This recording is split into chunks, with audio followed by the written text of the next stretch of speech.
What do you have too much of? Asia Playa said. Dust in corners it can hide in. Yumuri said. 32 inches televisions.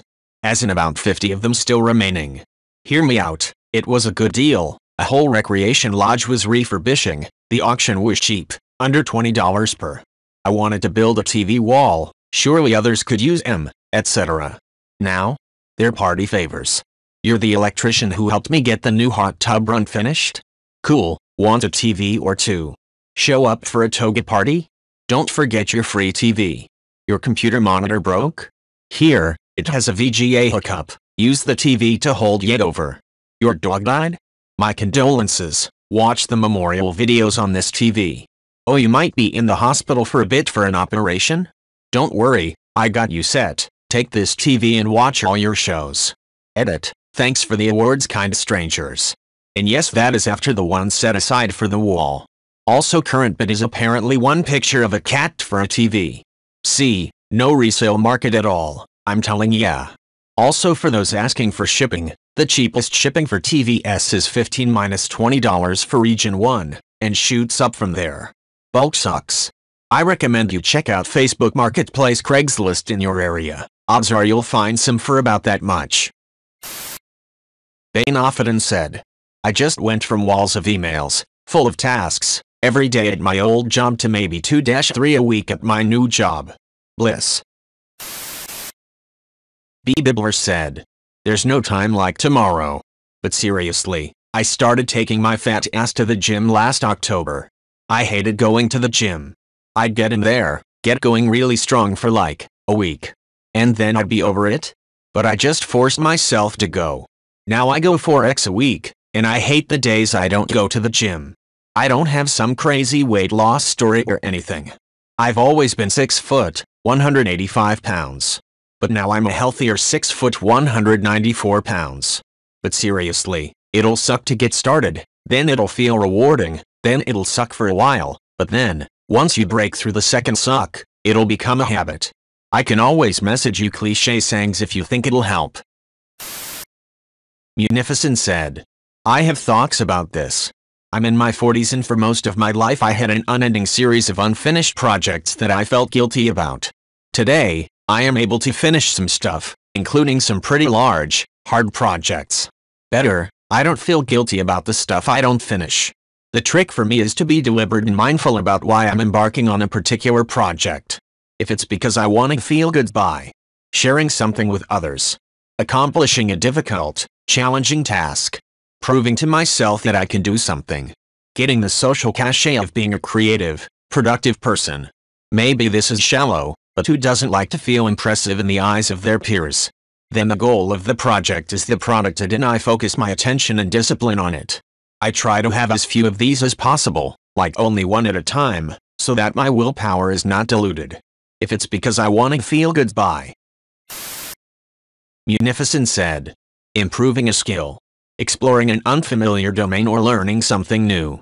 Relaxing by tinkering on something I like. Then the goal of the project is the process and I don't feel bad about not finishing. The real treasure is all the stuff I learned and did along the way and there is no real destination. I can have as many of these as I want because there's no real failure mode here. They're all recreation. Once I got more honest and clear with myself about my goals for each project, I started to be able to finish the ones where that mattered and stop feeling bad about the ones where it doesn't. Buddha D. Bear said. I was bad at procrastinating, but a TED Talk, of all things, helped me a ton. It was called Inside the Mind of a Master Procrastinator by Tim Urban. It's both funny and serious and gets into how much procrastination can fuck people up. One thing he gets into is open versus closed deadlines. Procrastinators tend to be able to get a project done by the deadline, even if it means cramming and rushing. But with open-ended projects, I want to start a new business idea or I'll build that shit one of these days, procrastinators will put them off forever. So, for me, the trick was creating a deadline. If it's a complex task, I will break it down and make deadlines for each step. Hope this helps someone in deaf. Check out the TED Talk. Lazikrazijin said.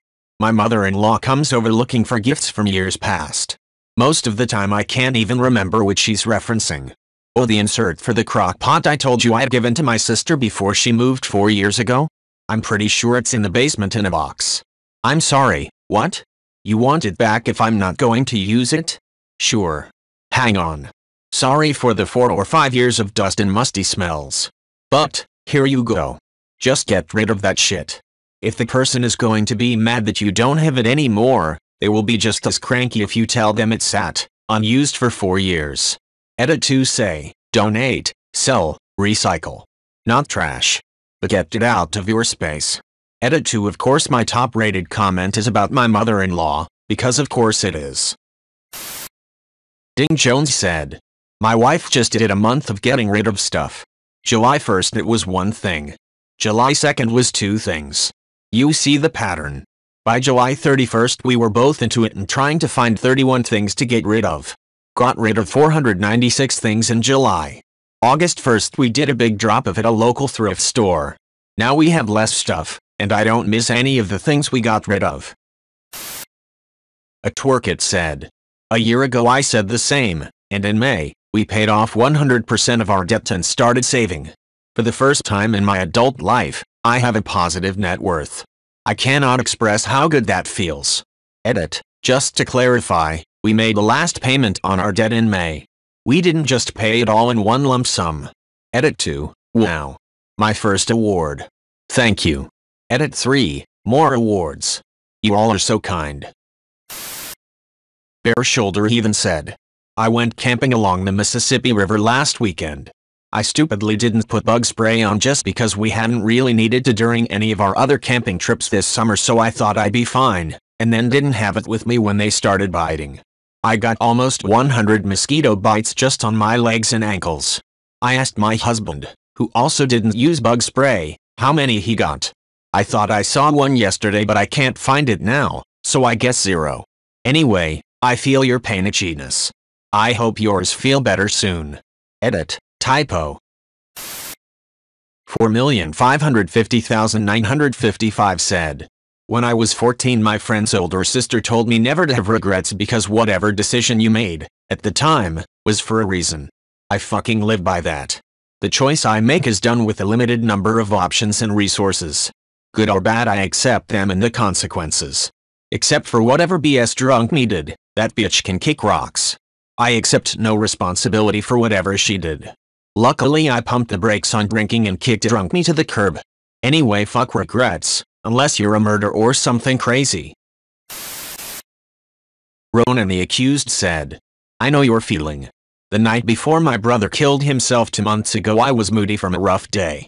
My brother was talking on the phone and kept pacing back and forth in front of the TV. I became visibly upset and just gave him a cold look every time he passed by. The next morning at work I got the news that he had hanged himself. My brother was calling people to say goodbye in his own way. And my last interaction with him was me being upset that he was interfering with my TV time. It fucking kills me every day. Drillkmop said. Man, this shit is just too much sometimes. Never really thought I had it at all. The last 2 years I started smoking weed and progressively more and more each day. Was going through a 1-gram cartridge every other week while also taking 10-20 mg of edibles per day. The only time I wasn't high was during working hours. August 10th I decided it was enough. My anxiety the last week has been almost debilitating. It fucking sucks, but I'd rather get my short-term memory, my diet, and my drive to do things back. Been thinking about talking with a doctor for medication. Anyone have any insights on those? Kinda terrified of changing my personality, or ruining my creativity, or sex drive, etc. I should probably just speak with a doctor as well. I will eventually. But hey, random internet strangers, give me some insight. Disma Throwaway said. I went to therapy for anger problems. We discussed road rage a lot. I had a couple of incidents where I almost screamed myself hoarse banging on my steering wheel knowing damn well it wasn't doing anything productive and the other person had no idea. My biggest problem has always been that the rational part understands this is an unacceptable response, but once you've lost it, you've lost it. That's why they call it seeing red. The person I saw is a cognitive behavioral therapist and I highly recommend it to other people. The reason why I chose that specific type is because I needed practical solutions. I didn't need to talk it out, I didn't need to understand it more. I needed to know how do I hard and fast calm myself down when I am flipping my shit. What has helped me more than anything is basically Pavlovian training yourself. She had me pick something that I do mindlessly that isn't negative and can be done anywhere. Some people whistle to themselves while walking around, for example. In my case, I catch myself conducting music or just generally being bored at work, walking around and keeping time with my hands. The idea is that at the beginning you train yourself to associate that action with positive emotions. So when you're extremely happy, or feeling good or calm for whatever reason, you should make it a point to do that action. Eventually you can use that to calm yourself down when you're actually freaking out. TLDR, if you're looking for practical solutions to calm down from anger other than introspective ones, look into cognitive behavioral therapy. Edit. This is a more fun one and in my case works better for depression, but come up with an absolutely ridiculous phrase that you cannot hear or utter without being amused. Mine was concopter or helicopters. Dapper Interest 8914 said. Fat. Edit. Holy shit snacks, I left this comment thinking, it's funny sad cause it's true, not expecting much. But apparently I struck a chord. My weight is something I've always struggled with, and making light of it is how I keep it from consuming me. The puns are not entirely intentional. Anyway, thank you, fellow Redditors, for all the love, suggestions, helpful and otherwise, and awards. Clapdat Turdgetter said. Pepsi Blue. When it first came out in like 2000 or around that time, my sister and I drank it constantly during a Florida vacation. I missed it so much that I was considering bidding on an old bottle on eBay a few years back. At the start of this year, it randomly popped into my head, and I googled it to find out that it was being re-released in summer 2021. When the time came, my sister and I drove to 6 different locations cleaning them out. Spent like $350 during that first weekend trying to stock up before it disappeared again forever. Then I realized that soda has a relatively quick expiration date. I began drinking 2 a day to get through them, and I still am not halfway. It used to take me back to my childhood on the beach, but now, it just tastes like chemicals. Sunshine0609 said. Fucking containers.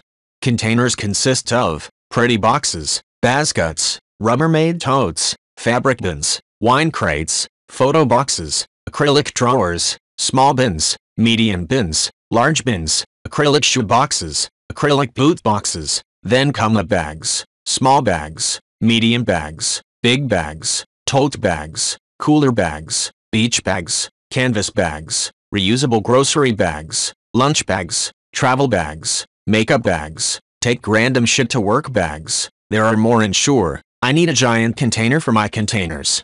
Truth, certain ones I won't use, cause I don't want to ruin them. Grumpy Old Geek said. Jigsaw puzzles. I started doing them again during the lockdown and got hooked. And ended up with far too many. Just yesterday I realized quite how much space they were taking up.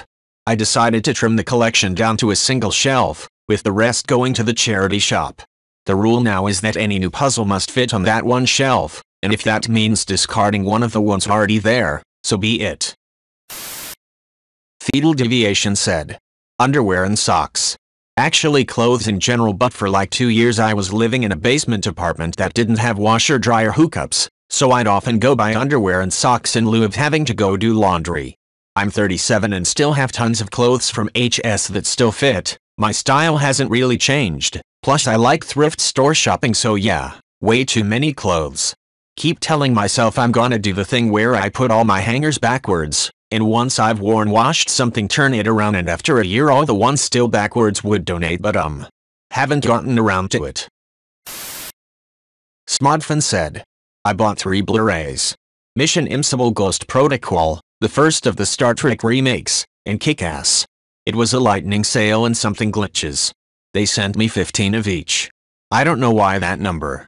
Hell, they didn't even show up all at once. I got the first 3 and was happy. Then I got 4 more, and then 7. I called Amazon to stop them, but they were like, well, you have like 20 more in transit, but I have no idea why. I am putting in the system that you can keep them. Merry 10 days, after Thanksgiving, I guess. Some kind of glitch. Too bad I didn't buy 3 phones. At any rate, I give them away to anybody who comes to the house. People love free shit and it's a funny story. Jamdwa said. Money. I guess. I am living in a remote town in a third world country. The reason why I am living here is because my employer assigned me to work here as a railway engineer. I live a fairly comfortable life with 3 healthy meals in my own room which is air-conditioned and cleaned regularly. On the other hand, the commercial activities are very few here which means less intimidating to spend on things that I don't really need. Basic consumables are readily available though. The living expenses are also dirt cheap. $100 will last me for a month. My income is $350 per month and could save $250 every month. You might think this is a very low saving amount, but money is just a paper if you have nowhere to spend. My country, despite her poor economy, provides universal healthcare to all people. Last month, I contracted COVID-19 virus and did not cost me a penny for my recovery. Medicines, meals, accommodation during the quarantine are all free. Moreover, I am waiting for the beneficial allowance from Social Security Board for the days that I am absent due to this unforeseeable virus infection. I think staying a step back from the shining city lights and never-ending usage of social medias will make you feel relieved and mindful. After leaving my city life for 3 years, what I've realized is that the most important things in this world is to make yourself healthy, happy and beloved. Record Lonely said. Records. Ridiculous amount of drum and bass, jungle, dubstep, grime, dub, and hip-hop. Been collecting since I was 15, now 34. Around 8,000 records in total. Moving them around is a royal pain in the ass and finding something specific can take forever. And I keep buying more. It's a literal addiction.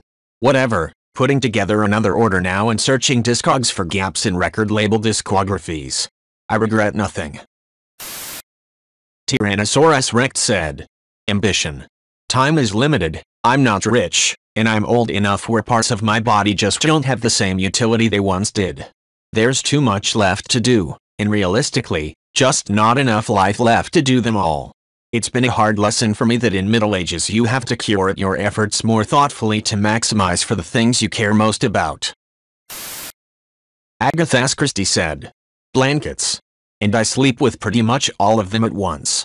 Sometimes I leave one for my bedroom sofa, so I don't have to dig it back out again, but I sleep with my comforter, my boyfriend's comforter that I stole from him, my sheet, a queen-sized throw, used to have 2 but I had to toss one, and I have more small throws that I cycle through. Some are for snuggles, neck support, covering, etc. The only reason it's considered too many emo is because that laundry day is a nightmare. Toxic Masculinity 1981 said. Free time. I'm a recovering alcoholic and when you have an addiction problem free time is your enemy. When you couple it with boredom you're entering very dangerous waters. That's when the bad ideas start to trickle into your brain. Boy, I really used to miss just having a cold beer on days like this. I don't have anything to do today or tomorrow, one drink probably wouldn't hurt. I've been so good for so long, I owe it to myself for being so diligent. Next thing you know you're picking up your keys to go to the liquor store. After that you'll wake up on the floor of your apartment covered in vomit and, is that blood? Your glass table is broken, the door is standing wide open and your dog is missing. Shit, well at least I woke up in time to go to work. It's Monday so I need to get my act together. Can't let it happen again. You check your phone to see the time. That can't be right. It says here that it's Thursday. 81 missed calls, 212 unread text messages and 11 voicemails. Uh-oh. Troy's Play said Spider-Man stuff. I am a die-hard collector of anything and everything with Spider-Man on it. Comics, toys, video games, clothes, videos, and everything in between that you can think of. My main focus is the video games. I've been trying to hunt down every Spider-Man video game ever physically released. Some are harder than others. People might call me obsessive, but it just makes me happy so that's all that matters. Analyst Rude said. Clubber from Auntie Kathy's house which my in-laws refused to throw away. I don't want enough 3/4 double bidlin in it sink a battleship. Enough cleaning products to see me through a nuclear winter, and more tiny crystal ornaments than I know what to do with. Managed to fend off the white goods, but I'm trying to sell my house and don't need this old dear stuff even if it might come in useful one day. Super Turnip said, books? I do read ebooks, but when I read something and really like it, I want a physical copy. I've clenched my teeth and whittled down the number of books to about 300. Which means I have 8 boxes plastic totes full of books, as well as books stashed in drawers, the trunk of my car, the console of my car, my closet, etc. I know I'm in that cycle of need more space for the books and then will proceed to fill up that space with even more books. In my lottery fantasy, I've designed my dream home library and have a house built around it.